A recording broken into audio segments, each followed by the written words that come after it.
La prochaine invitée a redonné sa voix et sa liberté à une esclave oubliée. Voici Tetchena Bellange.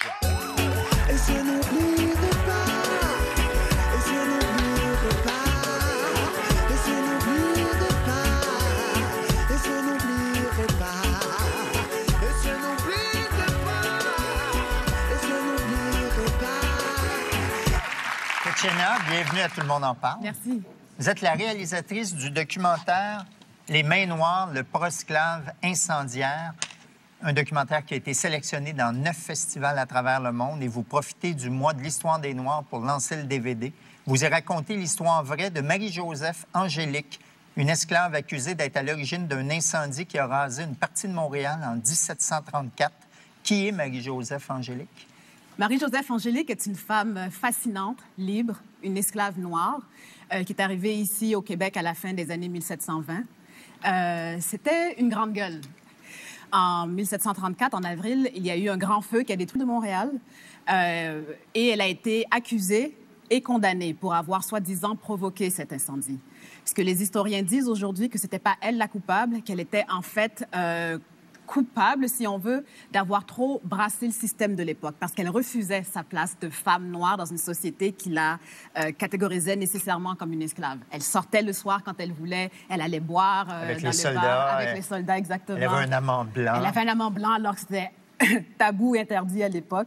Elle avait du fun. Exactement. C'est une femme libre avant son temps. Pour moi, c'est une précurseur de la femme québécoise. On va regarder un extrait de votre documentaire dans lequel il y a des éléments de fiction. Manon. Marie-Joseph dite Angélique. On dit que l'incendie, c'est toi. Qu'est-ce que tu as fait? Rien! Ça, c'est la loi criminelle de 1670. C'est très, très clairement indiqué qu'on peut arrêter et condamner quelqu'un sur la foi de la rumeur publique. Il faut avouer. Pourquoi tu veux que je mente? Parce que c'est la loi. Il est un coupable à tout prix. Tu crois que c'est le destin que Dieu avait choisi pour toi? Dire que l'esclavage a existé en Nouvelle-France, et c'est pas évident parce que les gens vont vous dire, ben voyons donc. La question qu'on se pose aujourd'hui comme historien, c'est à quel moment on a étouffé cette histoire? À quel moment on a biffé ces passages de notre histoire? On l'appelait Angélique, mais elle n'a pas vécu la vie d'un ange. Comédiens et historiens s'unissent pour raconter son histoire.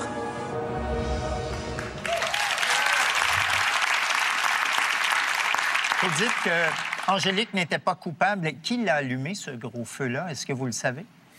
L'historienne qui est dans le film Denise Beaugrand-Champagne, la théorie qu'elle avance, c'est que le feu a été provoqué par accident et que le feu a commencé chez le trésorier du roi qui n'aurait pas ramoné sa cheminée alors que c'était la loi de la ramoner sur une base régulière. Et il n'était pas question que ce trésorier le roi, un homme important à l'époque, soit accusé et ait à rembourser tout le monde. Encore une histoire de friteuse. Voilà, exactement. Donc, à cause du fait qu'Angélique était une coupable toute désignée. Elle a été jetée en prison sur la base d'une rumeur. Beaucoup de gens ne l'aimaient pas. On dit que c'est sûrement la négresse qui a allumé l'incendie. On l'a jetée en prison. Il y a eu un gros procès. Et à la fin, à cause d'une fillette de 5 ans qui a fini par dire « Ah oui, j'ai vu la négresse monter au grenier », sur ce témoignage-là de cette petite fille-là, elle a été pendue, brûlée, ses cendres dispersées aux 4 vents près de l'actuelle place Diouville, dans Montréal. J'apprends ce soir qu'il y avait de l'esclavage en France. Oui. Est-ce que c'est à grosse échelle? Moi-même, j'étais abasourdie quand je l'ai appris. Je l'ai appris dans les années 2000. J'ai eu mes cours d'histoire du Québec et du Canada. Et il n'y a jamais personne qui m'a dit ça. Moi, j'étais absent cette journée-là. Je n'ai jamais entendu parler non plus. Ben, en fait, ils ne l'ont pas dit. Ça a pris des historiens comme Marcel Trudel, Denise Beaugrand-Champagne, Paul Fémieux-Brown pour parler de ça. Donc, par ce film-là, parce que ça m'avait tellement choquée, j'ai voulu dire cette histoire-là en passant par l'histoire de cette femme captivante. Le bourreau de Marie-Joseph Angélique s'appelait Mathieu Léveillé. C'est un Martinigine à qui on avait donné tout un choix, la pendaison en Martinique ou devenir bourreau en Nouvelle-France. Donc, venir au Québec, c'était l'équivalent de la peine de mort. Bien, en fait, il a trouvé sa liberté, si on veut, en donnant la mort. Donc, cet ancien esclave, Mathieu Léveillé, est un esclave affranchi Et l'une de ses premières clientes, entre guillemets, ça a été cette femme noire qu'il a dû torturer et tuer. Et dans le film, ce qu'on montre, c'est qu'il y a une relation qui s'est développée entre le bourreau et cette femme. Ce bourreau-là était profondément seul. Il n'y a personne qui voulait lui parler. Les bourreaux, à l'époque, de toute façon, voilà, c'est ça. Ça a toujours été ostracisé. Voilà, Personne ne voulait exactement. leur parler. Exactement. Donc, en prison, il y avait cette femme-là qui était seule. Personne ne pouvait la visiter. Donc, s'est développée une relation. D'amitié? D'amitié, oui. De plus en plus intime entre lui et elle. Et donc, il a torturé son ami pour la faire faussement avouer un crime. Il n'avait pas le choix. Il n'avait pas le choix. C'est vraiment un drame... Quand vous dites intime, là, je veux dire, c'était un couple? Ou... Pas vraiment. Okay. Pas vraiment. C'est pas un couple, mais ils se sont dit des choses qu'on dit vraiment à des très proches. D'autant plus que c'était pas mal les seuls de Noirs à l'époque à Montréal. Il y avait d'autres esclaves, mais il n'y avait pas beaucoup de Noirs. Pourquoi vous vous êtes intéressée à cette femme?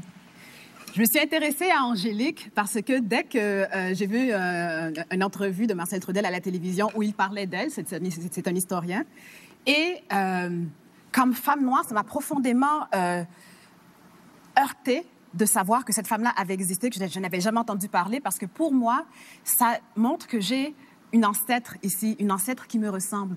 On parle souvent du Québec, avec raison, comme les deux peuples fondateurs, les Français et les Anglais, mais il y a aussi un historique de la diversité ici.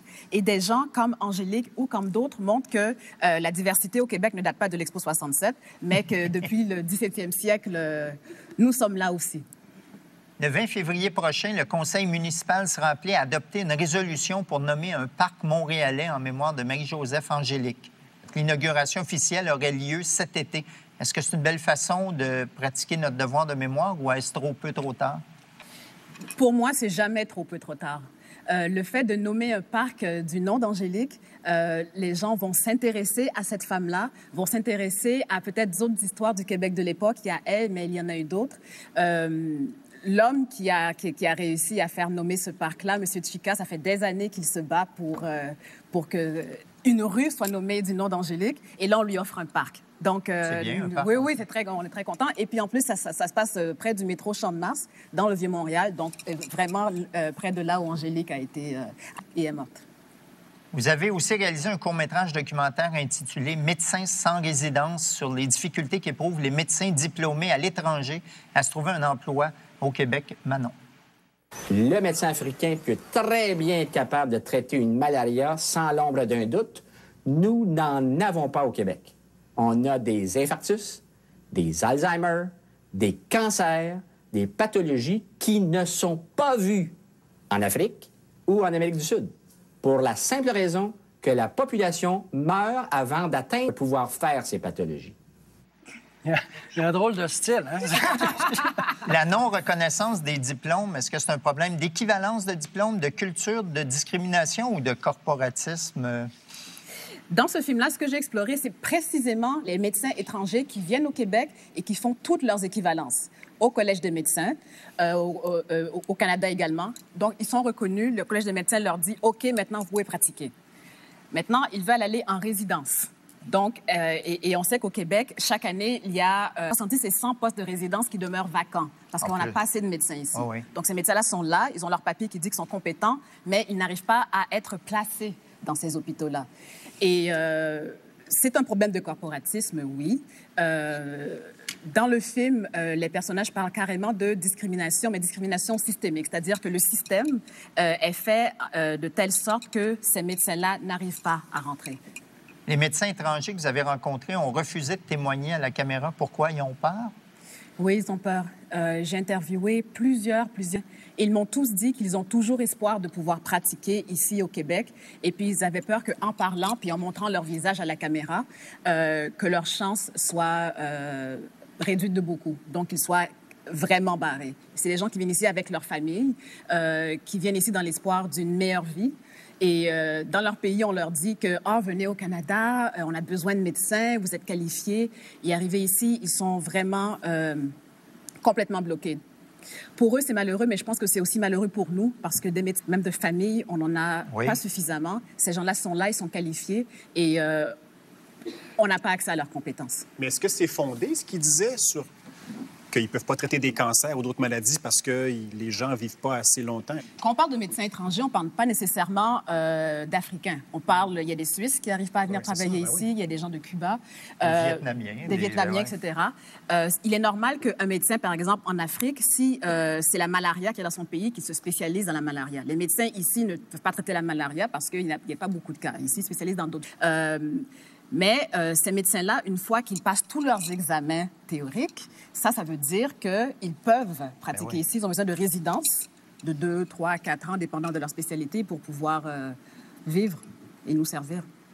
En parallèle de votre carrière d'auteur et de réalisatrice documentaire, vous êtes aussi comédienne.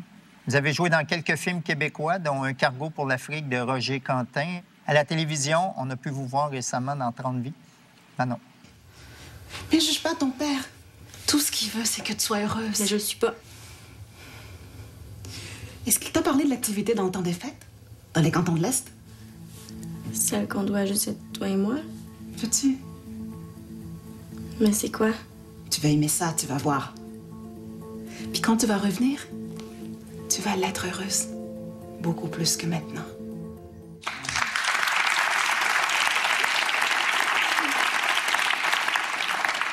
Réussir à percer dans le milieu de la télévision, c'est pas simple pour personne. Il y a beaucoup d'appelés, peu d'élus. En 2012, pour une jeune comédienne noire, en plus combattre la discrimination. J'ai jamais vraiment été victime de discrimination. Il n'y a jamais personne qui m'a dit « Tu n'auditionneras pas parce que tu es trop noire ». C'est sûr que quand je suis appelée en audition ou quand j'ai un rôle, c'est parce qu'ils cherchaient quelqu'un de mon casting et puis ils cherchaient quelqu'un qui savait jouer, évidemment. Je pense que c'est pareil pour beaucoup de comédiens. Je connais des comédiens qui travaillent beaucoup, d'autres qui travaillent moins. Il y en a qui sont pure laine et qui ne travaillent pas beaucoup. Dans tout ce que j'accomplis, j'essaie de mettre tout mon cœur, toute mon intelligence, de m'entourer de bonnes personnes pour aller de l'avant.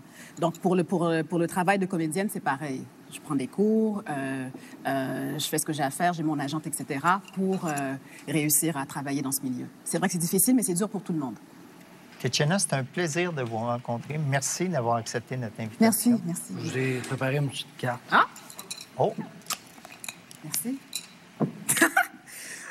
Comme un trou de mémoire s'appelle un blanc, il serait tout à fait normal qu'un éclair de génie s'appelle un noir.